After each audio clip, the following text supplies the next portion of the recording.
Hello दोस्तों, बहुत बहुत स्वागत है आपका अपने यूट्यूब चैनल पर। मैं हूं सैंद्र। और दोस्तों, आज राजस्थान का बुक शुरू कर दिया है मैंने। जो रीट के एग्ज़ाम, आरएस के एग्ज़ाम या कॉलेज के असिस्टेंट प्रोफेसर के एग्ज़ाम के लिए बहुत ही महत्वपूर्ण है। सबसे पहले अपन ने टॉपिक शुरू किया है राजस्थान की स्थिति और विस्तार के बारे में। दोस्तों, स्थिति और विस्तार के बारे में जब भी चर्चा की जाती है तो सबसे पहले स्थिति और विस्तार के बारे में समझ लीजिए कि स्थिति क्या होती है और विस्तार क्या होता है। जो अक्षांश, इस प्रकार से जो अक्षांश होती है, ठीक है, जो लेटीट्यूड, इनको ध्यान रखिए। इंग्लिश में क्या है, जो लेटी हुई है ना, उनको लेटीट्यूड, लेटीट्यूड जो लेटी हुई है उनको क्या बोलते हैं, अक्षांश बोलते हैं। और जो खड़ी हुई है, ये खड़ी हुई होती है, इसको बोलते हैं देशांतर। तो सबसे पहले देखेंगे आप स्थिति के बारे में। दोस्तों, स्थिति के बारे में जानने से पहले बहुत सारी चीज़ें मैं आप लोगों को बताना चाहूँगा। विस्तार के बारे में, किस विस्तार में अपन क्षेत्रफल को पढ़ेंगे, आकृति के बारे में पढ़ेंगे, उसकी सीमा, जो राजस्थान की सीमाएँ कौन कौन से राज्य से टच होती है, वो सारी चीज़ें देखेंगे। उत्तरी जो गांव कौन सा है, दक्षिणी गांव कौन सा है, पूर्वी गांव कौन सा है, पश्चिमी गांव कौन सा है, ये सारी चीज़ें अक्सर एग्जाम में पूछ ली जाती है। तो सबसे पहले इस स्लाइड को रखते हैं अपन एक तरफ, ठीक है। स्लाइड को एक तरफ कर देते हैं। यहाँ पर सबसे पहले देखते हैं अपन स्थिति। स्थिति स्थिति में अक्षांश और देशांतर। सबसे पहले तो देख लेते हैं अक्षांश और देशांतर के बारे में। एक चीज़ बता दूँ, ये पूरी पृथ्वी है। ये पृथ्वी को दो भागों में डिवाइड करने वाली रेखा को बोलते हैं भूमध्य रेखा। क्या बोलते हैं? भूमध्य रेखा या फिर विषुवत रेखा। एक चीज़ ध्यान रखिए, भूमध्य रेखा या विषुवत रेखा। अब अक्षांश का एक और बता दूं मैं आपको। सबसे पहले अपन देखेंगे अक्षांश। अक्षांश रेखाएं क्या होती है? अक्षांश क्या होती है? इस प्रकार से आड़ी रेखाएं होती है, वो अक्षांश कहलाती है। सामान्यतः यहाँ पर अपन 5-6 अक्षांश रेखाओं को मुख्यतः वर्णन करेंगे। ये 0 डिग्री है, ये 23.5 डिग्री है, 23.5 डिग्री है, ठीक है। इसको थोड़ा सा बड़ा ही कर लेते हैं पहले। 23.5 डिग्री, 23.5 डिग्री, ठीक है। 23 डिग्री इस प्रकार से। ये दोस्तों, ये जो 0 का साइन होता है ये होता है डिग्री, और ये कोमा का साइन होता है, इसे बोलते हैं मिनट। एक डिग्री में 60 मिनट होते हैं। ये चीज़ें आप ध्यान रख सकते हो। तो इसको यहाँ से मिटा देते हैं अभी तो, ठीक है। अब देखते हैं। अरे, अपनी पृथ्वी भी मिट गई क्या? अरे, ये पृथ्वी हो गई, ठीक है। ये लो, 23.5 डिग्री इधर हो गई। ये क्यों खींची जाती है, पहले तो ये चीज़ जानिए। दोस्तों, सूर्य की जो किरणें अधिकतम सीधी यहाँ तक ही आ सकती है, इस वजह से इस रेखा का चयन किया गया 23.5 डिग्री। दक्षिण में कहाँ तक आ सकती है? दक्षिण में आ सकती है दोस्तों इस रेखा तक। 23.5 डिग्री उत्तरी अक्षांश हो गई, ये 23.5 डिग्री दक्षिणी अक्षांश हो गई। ये चीज़ आपको ध्यान रखनी है, ठीक है, क्योंकि अक्षांश पढ़ रहे तो अक्षांश का ध्यान रखो। अब ऊपर वाली जो 23.5 डिग्री उत्तरी अक्षांश, उसको एक स्पेशल नाम से जानते हैं। उसका नाम क्या है? उसका नाम है दोस्तों कर्क रेखा। क्या नाम है? यहाँ पर लिख देता हूँ मैं आपको। इस रेखा का नाम क्या है? कर्क रेखा। कर्क रेखा राजस्थान के 2 जिलों से होकर गुजरती है, जबकि कर्क रेखा भारत के 8 राज्यों से होकर गुजरती है। 8 कौन कौन से राज्य हैं और राजस्थान के कौन कौन से ज़िले हैं, वो सारी चीज़ें मैं आपको विस्तार से इसी वीडियो में बताऊंगा। पर यहाँ पर पहले ये देख लीजिए, ये है मकर रेखा, ठीक है। इसको, ये दक्षिणी गोलार्ध में है, 23.5 डिग्री दक्षिणी अक्षांश रेखा। उसको क्या नाम से जाना जाता है? मकर रेखा। बीच वाली रेखा को क्या नाम है? विषुवत रेखा। विषुवत रेखा, ठीक है। अब जब नाम याद हो गया आपको, तो यहाँ पर एक चीज़ और बता दूँ। अक्सर एक क्वेश्चन पूछा जाता है, इनको काटने वाली नदियाँ। तो यहाँ माँ काली, इस नाम से आपको याद रखना है। माँ काली क्या है? देखो, कर्क रेखा को काटने वाली जिस नदी का नाम है, उसका नाम है माही। क्या नाम है? माही नदी कर्क रेखा को काटती है। राजस्थान में ये माही नदी, ठीक है। जिसके बाद जो कांगो नदी है, विषुवत रेखा को काटने वाली नदी का नाम है कांगो। उसका नाम जायरे भी है, उस नदी का नाम कांगो या जायरे, ठीक है। और जो मकर रेखा को काटती है, उस नदी का नाम है लिम्फोपो नाम है। ध्यान रखना, आप अच्छे से लिख सकते हो आपकी कॉपी में। तो कौन सी? माँ काली जो ट्रिक है उससे याद रख सकते हो। माँ काली से, माँ से माही जो कर्क रेखा को काटती है, और जो का से है माँ का से कांगो जो विषुवत रेखा को काटती है। ली है जो लिम्फोपो नदी है, वो मकर रेखा को काटती है। तो ये चीज़ें आप ध्यान रख सकते हो। वापस आ जाते हैं अपने टॉपिक पर, अपन इसको तो हटा देते हैं, इसको तो अपन हटा देते हैं, ठीक है, ठीक है, इसको भी हटा देते हैं। चलिए वापस आ जाते हैं कर्क रेखा मकर रेखा। अब कर्क रेखा राजस्थान, ये राजस्थान हो गया, देखिए ये राजस्थान। वैसे दोस्तों राजस्थान का नक्शा बनाना आपको सीखना चाहिए। यहाँ पर दो ज़िले हैं, उनको काटती है, एक तो है बांसवाड़ा, बांसवाड़ा, और दूसरा है डूंगरपुर। बांसवाड़ा के लगभग आधे से निकलती है और डूंगरपुर के कुछ एरिया को काटते हुए निकलती है डूंगरपुर। तो ये तो हो गया राजस्थान के दो जिलों जहाँ से कर्क रेखा गुजरती है। अब भारत की भी देख लेते हैं, यहाँ पर दूसरी स्लाइड जोड़ लेते हैं भारत की। भारत के कौन कौन से राज्य से होकर कर्क रेखा गुजरती है, तो यहाँ पर ये है दोस्तों भारत,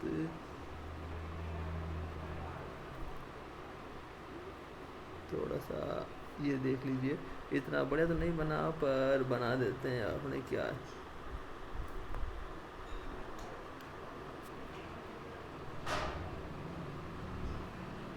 ये लो, ये भारत हो गया, ठीक है, भारत हो गया। अब यहाँ से कर्क रेखा को गुजार देते हैं, ये कर्क रेखा है, यहाँ होकर के गुजर रही है। भारत के कौन कौन से राज्य से कर्क रेखा गुजरती है, तो आपको एक ट्रिक ध्यान रखनी है, इसको मैं थोड़ा सा छोटा कर देता हूँ, ये है गरम, यहाँ लिख देता हूँ, गरम छः झरना का पानी।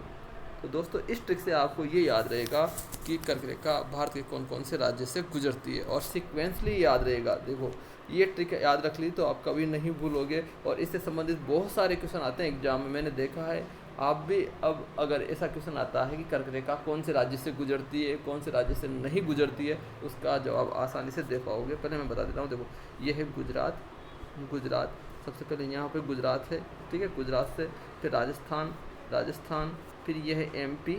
3 राज्य हो गए भाई, 8 राज्य गिनाऊंगा मैं आपको, 3 राज्य। पहले तो हो गया गुजरात, दूसरा हो गया राजस्थान, तीसरा हो गया एमपी, चौथा हो गया छत्तीसगढ़ हो गया चौथा, फिर जिसके बाद आ गया 5वां झारखंड। कौन सा है? झारखंड हो गया। जिसके बाद आपको ध्यान रखना है, कितने में 5 हो गए ना, जिसके बाद आपको यहाँ पश्चिम बंगाल याद रखना है। पश्चिम बंगाल गर्म से झरने का पानी, मित्र भी याद रखना है इसमें, गर्म से झरने का पानी मित्र। अब यहाँ पर क्या करना है, जो 6 राज्य हो गए, तो यहाँ पर ये मित्र में पीछे आ रहा है ना, तो पहले त्रिपुरा को करेंगे, फिर मिजोरम को करेंगे, तो 8 राज्य हो गए। एक बार फिर से बता देता हूँ मैं आपको, गुजरात, राजस्थान, एमपी, छत्तीसगढ़, यहाँ पर थोड़ा सा ये गुजरात हो गया, गुजरात दोस्तों अब चल ही नहीं रहे, मैं बता देता हूँ, वो ये गुजरात हो गया, फिर जिसके बाद राजस्थान, फिर एमपी, फिर छत्तीसगढ़, फिर झारखंड, फिर पश्चिम बंगाल, फिर पश्चिम बंगाल के बाद त्रिपुरा, और फिर मिजोरम। इस प्रकार से ये भारत के 8 राज्यों से होकर गुजरती है कर्क रेखा। ये आगे बन नहीं पा रहा है, इस वजह से इसको यहीं ख़त्म करते हैं।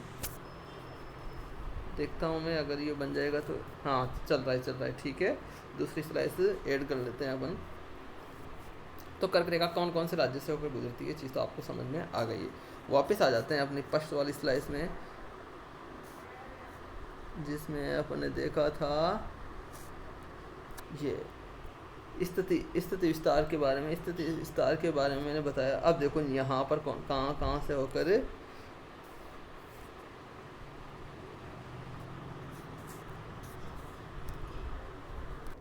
अब अपन देशांतर के बारे में देख लेते हैं।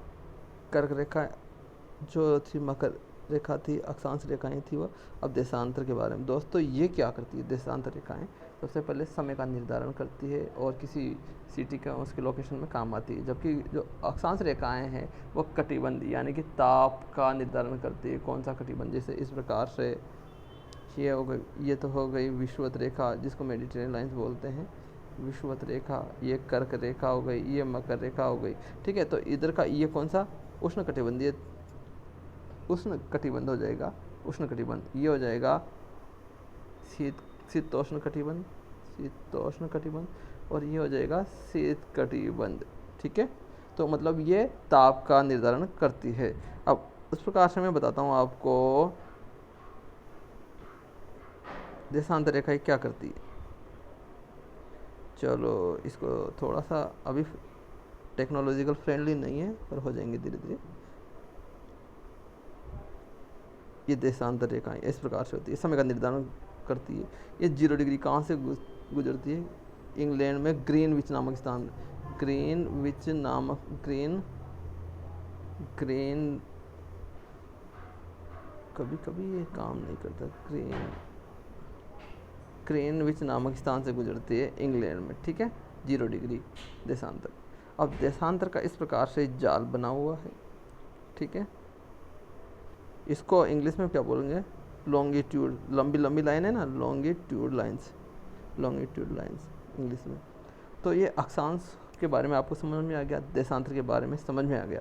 अब यहाँ पर एक चीज़ बता देता हूँ, अक्षांश कितनी होती है और देशांतर कितनी होती है। ग्रीन बोर्ड लेते हैं अपन साहब। ठीक, अक्षांश, अक्षांश कितनी होती है? देखो अक्षांश, इसको थोड़ा छोटा करते हैं। ये हो गया, यहाँ से बताई थी ये 0 डिग्री हो गई, और यहाँ तक हो गई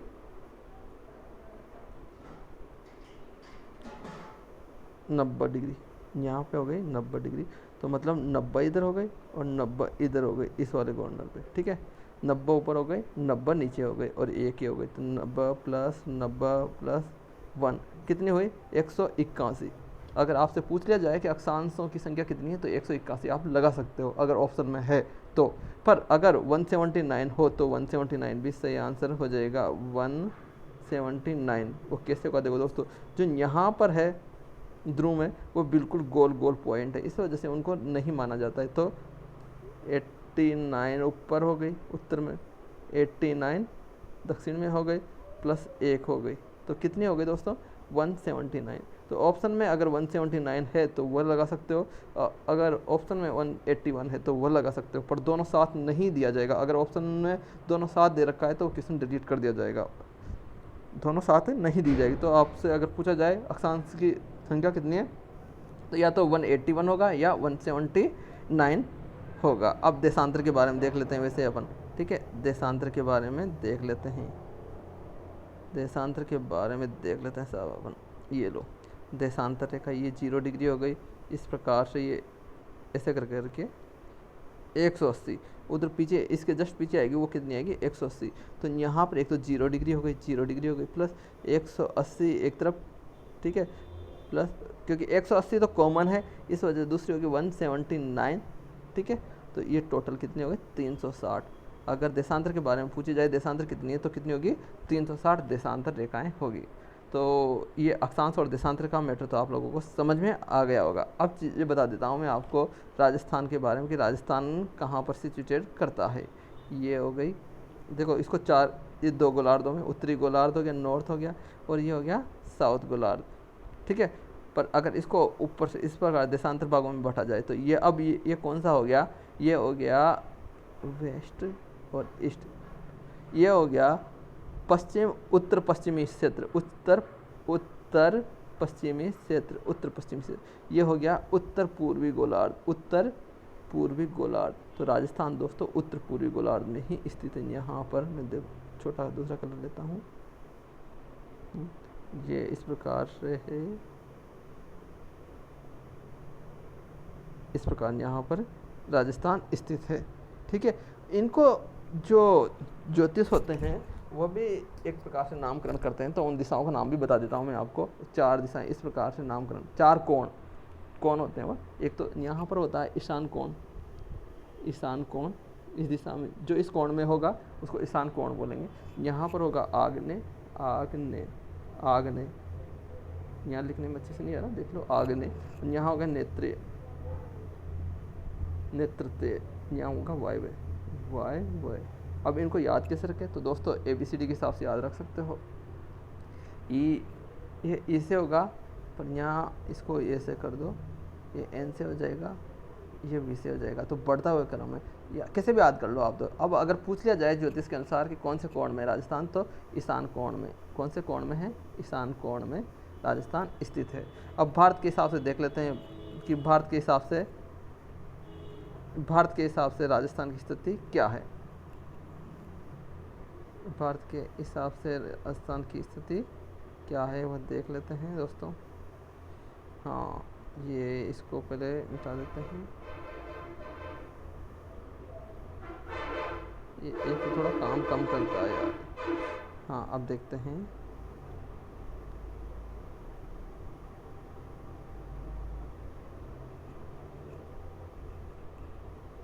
इस प्रकार कर देते हैं। अब तो राजस्थान का ये देख लेते हैं। ये राजस्थान हो गया। अब देखो भारत तो इधर भी ऐसे करके यहाँ से ऐसे करके ये मान लो इधर कर, तो ये भारत का कौन सा? उत्तर तो इधर हो गया, और ये हो गया पश्चिम। तो उत्तर पश्चिमी क्षेत्र में स्थित है। अगर इस प्रकार से ज्योतिष के अनुसार देखा जाए तो ये कौन सा वाला? वायव्य कोण है, वायव्य कोण में है भारत के हिसाब से। ठीक है, तो ये अब समझ गए होंगे आप कि किस प्रकार से इसको बताना है, राजस्थान की स्थिति को किस प्रकार से बताना है। ये सारी चीज़ें आपको समझ में आ गई होगी, आशा करते हैं। अब दोस्तों एक चीज़ और बता देता हूँ मैं आपको।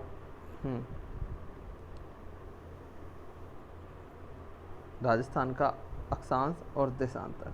नीचे यहाँ पर अक्षांश विस्तार कितना है, तो यहाँ पर याद रखना, यहाँ पर आपको याद रखना है 23।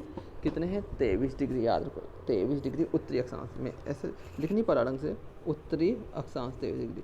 और यहाँ पर 30 डिग्री। यदि आप तो डिग्री में याद रख लो, मिनट से याद नहीं रखोगे तब भी कोई बात नहीं है। 23 डिग्री उत्तरी अक्षांश। ये उत्तरी अक्षांश लिखना है, दक्षिणी अक्षांश नहीं लिखना। यहाँ भी उत्तरी अक्षांश आएगा। ठीक है, और इधर से देखो तो 69 याद रखो। 69 पूर्वी देशांतर, मैंने बताया था पूर्वी देशांतर। यहाँ 69 से 78 डिग्री पूर्वी देशांतर। ठीक है ना, ये चीज़ याद रह जाएगी आपको। चलो इसको थोड़ा सा और मैं समझाने की कोशिश करता हूँ। ये छोटा करके इधर कर देते हैं इसको, वापस यहाँ पृथ्वी ले लेते हैं। ठीक है, पृथ्वी के ये 4 हो गए। तो इधर की जो देशांतर है, इधर की वो क्या कहलाएगी? पूर्वी देशांतर। इधर की जो देशांतर है वो पश्चिमी देशांतर कहलाएगी। ठीक है, और इधर की, यहाँ से कलर दूसरा चेंज करके करता हूँ मैं। ठीक, इधर की जो अक्षांश है वो कहलाएगी दक्षिणी अक्षांश, और इधर की जो अक्षांश है ये उत्तरी अक्षांश कहलाएगी। तो ये समझ में आ गया होगा। मैंने कोशिश की है दोस्तों आप लोगों को अच्छे से समझाने की स्थिति के बारे में। अब आप अगर ऐसा क्वेश्चन आता है तो आराम से जवाब दे पाओगे कि राजस्थान की जो स्थिति है वह अक्षांश स्थिति कितनी होगी, तो आप बता दोगे अब आराम से कि 23 डिग्री उत्तरी अक्षांश से लेकर 30 डिग्री उत्तरी अक्षांश तक है। ठीक है दोस्तों, जब ऑनलाइन पढ़ाते हैं तो थोड़ा ऐसे पढ़ा सकते हैं। ऑफलाइन पढ़ाओ तो मैं बहुत अच्छे तरीके से समझाता हूँ बच्चों को, तो पर अब क्या है, ऑनलाइन भी पढ़ाओ तो थोड़ा सा रहता ही है, देखो अच्छे से समझा नहीं पाते। अगर देशांतर स्थिति समझ पूछी जाए आपसे तो क्या बोलोगे? 69 डिग्री पूर्वी देशांतर से 78 डिग्री पूर्वी देशांतर। तो इसके बीच में अपना राजस्थान स्थित है। स्थिति तो आपको अच्छे से समझ में आ गई होगी। जब अगली क्लास होगी तो उसमें विस्तार समझाने की कोशिश करूंगा मैं आपको। आशा करते हैं आपको वीडियो पसंद आया होगा। वीडियो पसंद आया तो लाइक करना ना भूलें। चैनल सब्सक्राइब नहीं किया है तो जल्दी से चैनल सब्सक्राइब कर लीजिए। एक बार फिर से आपका बहुत बहुत आभार, बहुत बहुत धन्यवाद वीडियो देखने के लिए। जय हिंद, जय भारत।